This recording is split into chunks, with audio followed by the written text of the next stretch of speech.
ಮಹಾಹವಿಹಿ ಅಂತ. ಮಹಾಕ್ರಮ ಮಹಾಕರ್ಮ. ಭಗವಂತ ಮಹಾಕ್ರಮ. ಕ್ರಮ ಅಂದರೆ ರೀತಿ, ರಿವಾಜು. ಜೀವನಕ್ಕೆ ಒಂದು ಕ್ರಮ ಬೇಕು ಅಂತ ಹೇಳ್ತೇವಲ್ಲ. ಭಗವಂತ ಇಡೀ ಸೃಷ್ಟಿ ಸ್ಥಿತಿ ಸಂಹಾರಗಳ ಒಂದು ವಿಶಿಷ್ಟವಾದ ಕ್ರಮಬದ್ಧವಾದಂತಹ ಕ್ರಿಯೆ ಇದು. ಆಕಸ್ಮಿಕ ಅಲ್ಲ.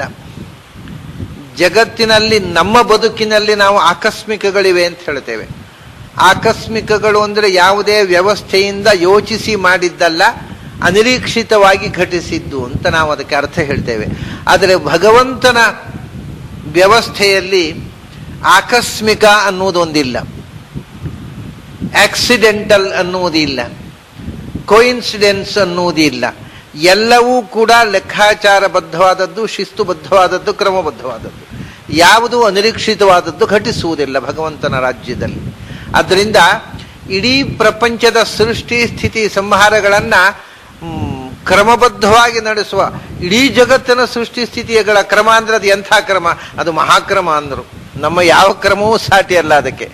ನಮ್ಮ ಕ್ರಮಗಳೆಲ್ಲ ಅದರ ಮುಂದೆ ಯಾವ ಕ್ರಮವೂ ಅಲ್ಲ. ಇಡೀ ಜಗತ್ತಿನ ನಿರ್ಮಾಣದ ಹಿಂದೆ ಒಂದು ಮಾಸ್ಟರ್ ಪ್ಲಾನ್ ಇದೆ.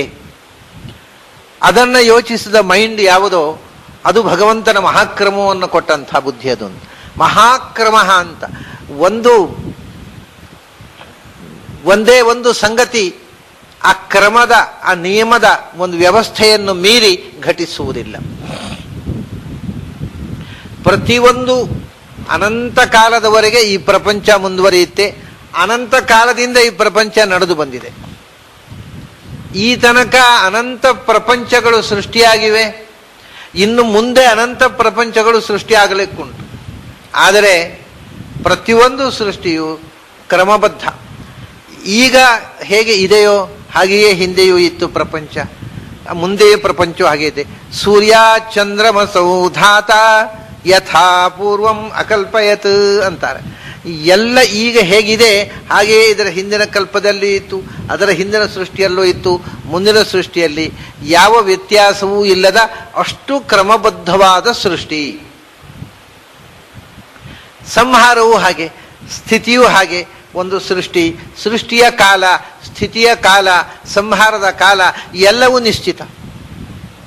ಎಷ್ಟು ಸಮಯ ಆಗುತ್ತೋ ಗೊತ್ತಿಲ್ಲ, ಹಾಗೇನೂ ಇಲ್ಲೇ ಇಲ್ಲ. ನಮ್ಮ ಕಾರ್ಯಕ್ರಮಗಳಿಗೆ ನಾವು ಕಾಲನಿಶ್ಚಯ ಹೇಳಲಿಕ್ಕೆ ಬರೋದಿಲ್ಲ. ನಾವು ಮಾಡಬೇಕು ಅಂತ ತೊಡಗುತ್ತೇವೆ, ಮಾಡಬೇಕು ಅಂತ ಅಂದುಕೊಂಡಿದ್ದೇವೆ, ಯಾವಾಗುತ್ತೋ ಗೊತ್ತಿಲ್ಲ ಸ್ವಾಮಿ ಅಂತೇವೆ. ಭಗವಂತನ ಸೃಷ್ಟಿ ಹಾಗಲ್ಲ. ಅದು ಪ್ರತಿಯೊಂದು ಕೂಡ ಕ್ರಮಬದ್ಧವಾಗಿದೆ. ಸೃಷ್ಟಿಕಾಲ, ಸ್ಥಿತಿಕಾಲ. ಅದಕ್ಕೆ ನಾನು ನಿನ್ನೆ ಹೇಳಿದ್ನಲ್ಲ, ಯುಗಚಕ್ರಗಳು. ಒಂದೊಂದು ಯುಗ 4 ಯುಗಗಳು. 4,32,000 ವರ್ಷ ಕಲಿಯುಗ. ಅದರ 2 ಪಟ್ಟು 8,64,000 ವರ್ಷ ದ್ವಾಪರ ಯುಗ. ಅದಕ್ಕೆ ಮತ್ತೆ 3 ಪಟ್ಟು ಅಂದರೆ 12,96,000, 17,28,000. ಹೀಗೆ ಯುಗಗಳು 1, 2, 3, 4 ಇಷ್ಟು ಕ್ರಮಬದ್ಧವಾಗಿ ನಡೀತಾ ಇರೋದು. ಒಟ್ಟಿಗೆ 4,32,000, ಅದರ 2 ಪಟ್ಟು, ಅದರ 3 ಪಟ್ಟು, ಅದರ 4 ಪಟ್ಟು.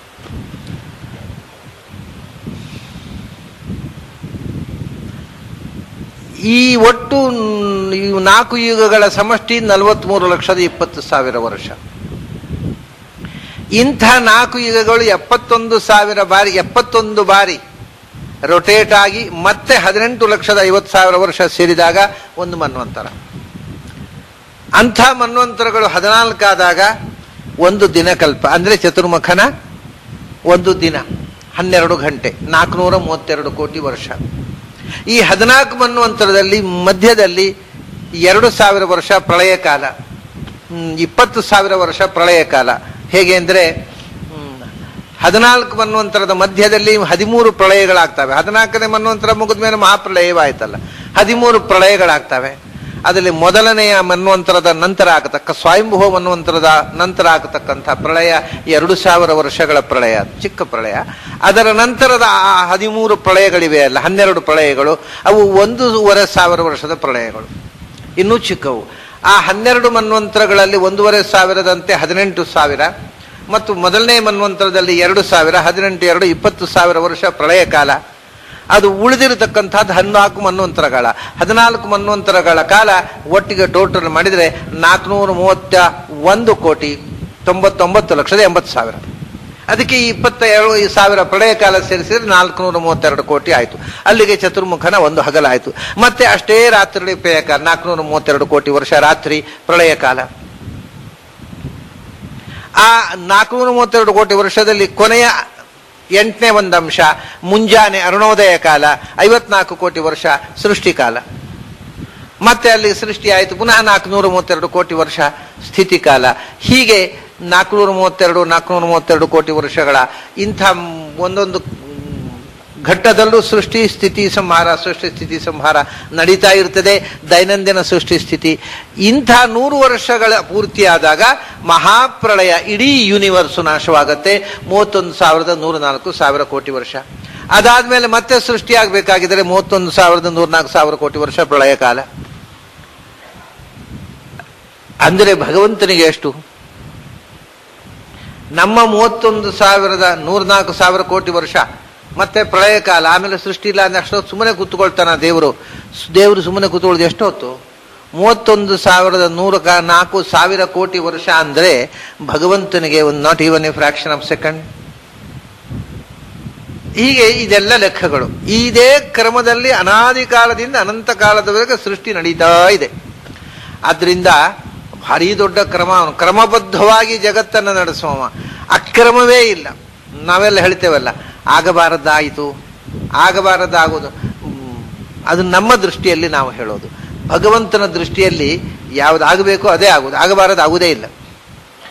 ಮಹಾಭಾರತದಲ್ಲಿ ಒಂದು ಮಾತಿದೆ, ಏವಮಪಿ ಅಶುಭಂ ಕರ್ಮ ನಭೂತಂ ನ ಭವಿಷ್ಯತಿ ಅಂತ. ಕೆಟ್ಟದ್ದು ಈ ತನಕ ಆಗಲಿಲ್ಲ, ಇನ್ನು ಮುಂದೆ ಆಗುವುದಿಲ್ಲ ಅಂತ. ಯಾವುದಾಗಬೇಕು ಆಗಬಾರದು ಎಂದೂ ಆಗುವುದಿಲ್ಲ, ಆಗಬೇಕಾದ್ದೇ ಆಗೋದು. ನಮಗೆ ಆಗಬಾರದು ಅಂತಿತ್ತು, ಆಯಿತು ಅಷ್ಟೇ. ನಮ್ಮ ಸ್ವಾರ್ಥದ ದೃಷ್ಟಿಗೆ ಅದು ಆಗಬೇಕು ಅಂತ ಇರಲಿಲ್ಲ, ಆಗಬಾರದು ಅಂತಿತ್ತು, ಆಯಿತು ಅಂತ. ಹೊರತು ವಾಸ್ತವಿಕವಾಗಿ ಆಗಬಾರದ್ದು ಎಂದೂ ಆಗುವುದಿಲ್ಲ, ಯಾವುದು ಆಗಬೇಕು ಅದೇ ಆಗುತ್ತೆ. ಇದು ಹೀಗೆ ಪ್ರಪಂಚದ ಪ್ರತಿಯೊಂದು ವಿಷಯದಲ್ಲೂ ಒಂದು ವ್ಯವಸ್ಥಿತವಾದ ಕ್ರಮಬದ್ಧವಾದ ಸೃಷ್ಟಿ. ಅದರಲ್ಲಿ ಸುಕ್ರಮ,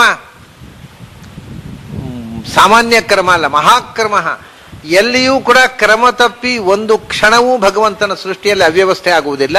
ಪ್ರತಿಯೊಂದು ಕೂಡ ಕ್ರಮಬದ್ಧವಾದದ್ದು, ಎಲ್ಲವೂ ಪ್ರೀ ಪ್ಲಾನ್ಡ್, ಎಲ್ಲವೂ ಪ್ರೀ ಡಿಸ್ಟೈನ್ಡ್. ಆದ್ದರಿಂದ ಭಗವಂತನನ್ನು ಮಹಾಕ್ರಮ ಅಂತ ಹೇಳಿದ್ರು. ಆ ಮಹಾಕ್ರಮದಲ್ಲಿ ಅವನು ಮಾಡತಕ್ಕಂಥ ಕರ್ಮ ಮಹಾಕರ್ಮ, ಅವನ ಕರ್ಮವೂ ಮಹಾಕರ್ಮ. ಯಾಕೆಂದ್ರೆ ಇಡೀ ಜಗತ್ತನ್ನು ಸೃಷ್ಟಿ ಮಾಡುವ ಕರ್ಮ, ಜಗತ್ತನ್ನು ಪಾಲಿಸುವ ಕರ್ಮ, ಇಡೀ ಜಗತ್ತನ್ನು ಸಮಸ್ತ ವಿಶ್ವವನ್ನು ಸಂಹಾರ ಮಾಡುವ ಕರ್ಮ. ಈ ಕರ್ಮಕ್ಕೆ ಸಾಟಿಯಾದ ಇನ್ನೊಂದು ಕರ್ಮ ಎಲ್ಲಿದೆ ಜಗತ್ತಿನಲ್ಲಿ? ವಿಶ್ವದ ಮಹಾಕರ್ಮ ಏನಿದೆ ಅದನ್ನು ನಿರ್ವಹಿಸುವ ಭಗವಂತ. ಅದರಿಂದ ಅವನ ಕ್ರಮವೂ ಅದ್ಭುತ, ಅವನ ಕರ್ಮವೂ ಅದ್ಭುತ. ಅಂದ್ರೆ ಮಹಾಕರ್ಮ.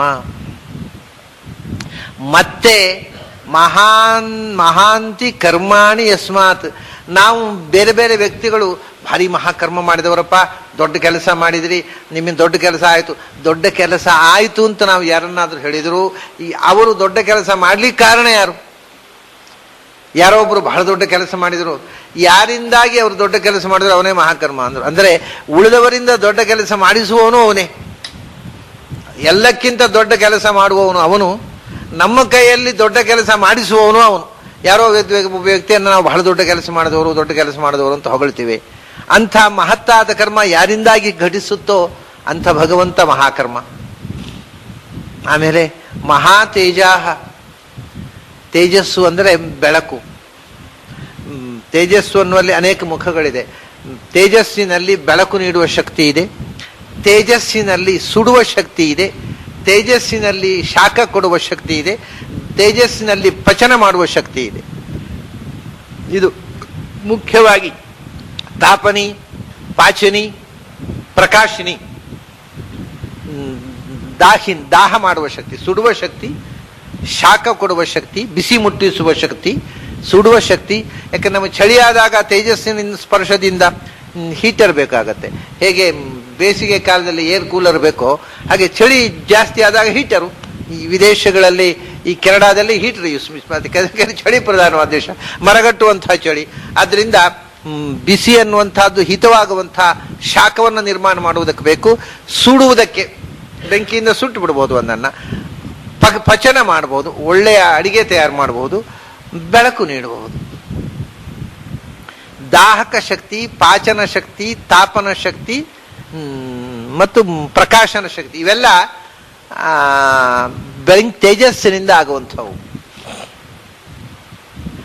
ಮಹಾತೇಜಾಹ ಅಂತ ಜಗತ್ತಿನ ಎಲ್ಲಾ ಕ್ರಿಯೆಗಳು ಕೂಡ ಈ ಶಕ್ತಿ ಬೆಳಕಿನ ಕ್ರಿಯೆಗಳು ಯಾರಿಂದ ಆಗ್ತಾವೋ ಅವನು ಮಹಾತೇಜಾಹ. ಯಾಕೆಂದ್ರೆ ತಮೇವ ಭಾಂತಂ ನ ತತ್ರ ಸೂರ್ಯೋ ಭಾತಿ ನ ಚಂದ್ರ ತಾರಕಂ ನೇಮ ವಿದ್ಯುತೋ ಭಾಂತಿ ಕುತೋಯಮಗ್ನಿ ತಮೇವ ಭಾಂತಂ ಅನುಭಾತಿ ಸರ್ವಂ ತಸ್ಯ ಭಾಸಾ ಸರ್ವಮಿದಂ ವಿಭಾತಿ. ಕಠೋಪನಿಷತ್ತು ಒಂದು ಮಾತು ಹೇಳ್ತದೆ, ನ ತತ್ರ ಸೂರ್ಯೋ ಭಾತಿ, ಅದನ್ನು ಸೂರ್ಯ ಬೆಳಗಿಸಲಾರ. ನ ಚಂದ್ರ ತಾರಕಂ, ಆ ಪರತತ್ವವನ್ನು ಚಂದ್ರ ನಕ್ಷತ್ರಗಳು ಬೆಳಗಿಸಲಾರವು. ನೇಮ ವಿದ್ಯುತೋ ಭಾಂತಿ, ಈ ಮಿಂಚುಗಳು ಅದನ್ನು ಮಿಂಚಿಸಲಾರವು. ಕುತೋಯಂ ಅಗ್ನಿ, ಈ ಬೆಂಕಿ ಎತರವ. ಮತ್ತೆ ತಮೇವ ಭಾಂತಂ ಅನುಭಾತಿ ಸರ್ವಂ, ಈ ಸೂರ್ಯ, ಈ ಚಂದ್ರ, ಈ ನಕ್ಷತ್ರ ತಾರಕೆಗಳು, ಈ ವಿದ್ಯುತ್ತು, ಈ ಬೆಂಕಿ ಎಲ್ಲವೂ ಬೆಳಗುವ ಅವನನ್ನ ಅನುಸರಿಸಿ ಅವನ ಅಧೀನವಾಗಿ ಅವನಿತ್ತ ಬೆಳಕಿನಿಂದ ಬೆಳಗುತ್ತಾ ಇವೆ. ಇವಕ್ಕೆ ಸ್ವತಂತ್ರವಾದ ಬೆಳಕೇ ಇಲ್ಲ. ತಸ್ಯ ಭಾಸ, ಅವನು ಕೊಟ್ಟ ಬೆಳಕಿನಿಂದ, ಅವನ ಒಳಗೆ ನಿಂತು ಬೆಳಕಾಗಿ ಒಳಗೆ ನಿಂತದ್ದರಿಂದ ಅವನದೇ ಬೆಳಕಿನಿಂದ ಅವನ ಅಧೀನವಾಗಿ ಬೆಳಕು ನೀಡುತ್ತಾ ಇವೆ. ತಸ್ಯ ಭಾಸ ಸರ್ವಮಿದಂ ವಿಭಾತಿ, ಇದು ಉಪನಿಷತ್ತು. ಅದನ್ನೇ ಕೃಷ್ಣ ಗೀತೆಯಲ್ಲಿ ಹೇಳಿದ, ನ ತದ್ಭಾಸಯತೆ ಸೂರ್ಯೋ ನ ಶಶಾಂಕೋ ನ ಪಾವಕಃ. ಅದನ್ನು ಸೂರ್ಯ ಬೆಳಗಿಸುವುದಿಲ್ಲ, ಅದನ್ನು ಚಂದ್ರ ಬೆಳೆಸುವುದಿಲ್ಲ, ಅದನ್ನು ಬೆಂಕಿ ಬೆಳಗಿಸುವುದಿಲ್ಲ. ಮತ್ತೆ ಯಾವುದು ಸೂರ್ಯ ಚಂದ್ರಾದಿಗಳನ್ನು ಬೆಳಗಿಸ್ತದೋ ಅದು ತದ್ಧಾಮ ಪರಮಮ್ಮ. ಹೀಗೆ ಎಲ್ಲವನ್ನೂ ಬೆಳಗಿಸುವ, ಬೆಳಕುಗಳಿಗೆ ಬೆಳಕು ನೀಡುವ ಮಹಾ ತೇಜಸ್ಸು ಯಾವುದೋ ಅದು ಭಗವಂತ. ಹೀಗೆ ಮಹಾಕ್ರಮ, ಮಹಾಕರ್ಮ, ಮಹಾತೇಜಾಹ ಅಂದ್ರೆ ಕರ್ಮ ಪ್ರಾರಂಭ ಆಗೋದು ಕೃತಿ ಬೆಳಕಿನಿಂದ. ನಾವು ನೋಡಿ ಕತ್ತಲಾಯಿತು, ಮಲಗಿದೆವು, ಆ ತೇಜಸ್ಸು ಬೆಳಗಾತ ಸೂರ್ಯನ ಬೆಳಕು ಹರಿಯಿತು, ಬೆಳಕು ಹರಿದ ಕೂಡಲೇ ಎದ್ದು ನಮ್ಮ ಚಟುವಟಿಕೆಗೆ ಪ್ರಾರಂಭಿಸಿದೆವು. ಅದರಿಂದ ಕರ್ಮಕ್ಕೂ ತೇಜಸ್ಸಿಗೊಂದು ಸಂಬಂಧ. ಅದಕ್ಕೆ ಬೆಳಕು ಹರಿಸುವವನು ಅವನು, ಬೆಳಕು ಹರಿಸಿದ ಮೇಲೆ ನಮ್ಮಿಂದ ಕಾರ್ಯಭಾರ ಮಾಡಿಸುವವನು ಅವನು. ಆದ್ದರಿಂದ ಅವನೇ ಮಹಾತೇಜ, ಅವನೇ ಮಹಾಕರ್ಮ.